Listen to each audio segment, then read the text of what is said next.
Modal utama para nabi dan rasul dalam menjalankan amanah dakwah adalah keyakinan yang utuh dan menyeluruh bahwa dirinya akan ditolong oleh Allah Subhanahu wa Ta'ala. Sebagai bukti, kita bisa belajar dari apa yang dialami oleh Nabi Yusuf alaihissalam. Sejak kecil beliau telah menghadapi cobaan hidup luar biasa.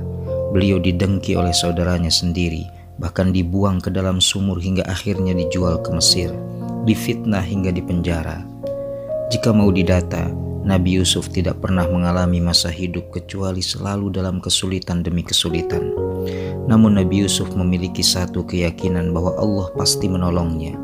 Dan karena itu, komitmen dalam kebenaran menjadi pilihan hidup yang tak pernah tergoyahkan meski ia harus menghadapi penderitaan.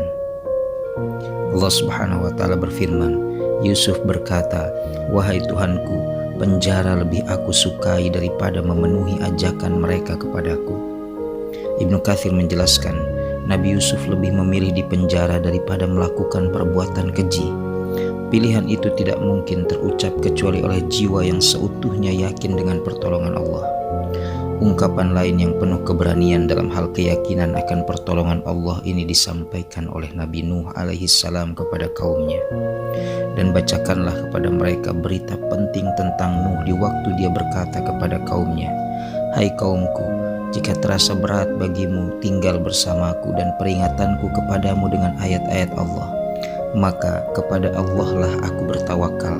Karena itu bulatkanlah keputusanmu dan kumpulkanlah sekutu-sekutumu untuk membinasakanku.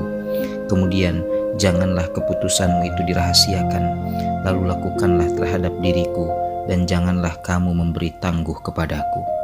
Pertanyaannya, apa yang membuat mereka memiliki keyakinan utuh menyeluruh terhadap pertolongan Allah? Ada dua hal yang bisa kita ambil dari kisah Nabi Yusuf dan Nabi Nuh alaihissalam. Pertama, niat yang suci, murni dan cita-cita besar bagi kemaslahatan umat manusia. Kedua, tidak ada ketergantungan diri melainkan kepada Allah. Dengan kata lain, ada independensi mental. Hal ini terbukti dari ungkapannya, "Jika kamu berpaling dari peringatanku, aku tidak meminta upah sedikit pun daripadamu. Upahku tidak lain hanyalah dari Allah belaka, dan aku disuruh supaya aku termasuk golongan orang-orang yang berserah diri kepadanya." Dengan demikian, selama niat hidup kita adalah suci murni, ikhlas ingin mengharap ridha Allah, kemudian tidak kita pikirkan melainkan maslahat kehidupan umat manusia, yang justru dengan itu semua kesempitan, kesulitan dan ketidaknyamanan hidup terasa terus menghampiri, jangan pernah bingung apalagi putus asa.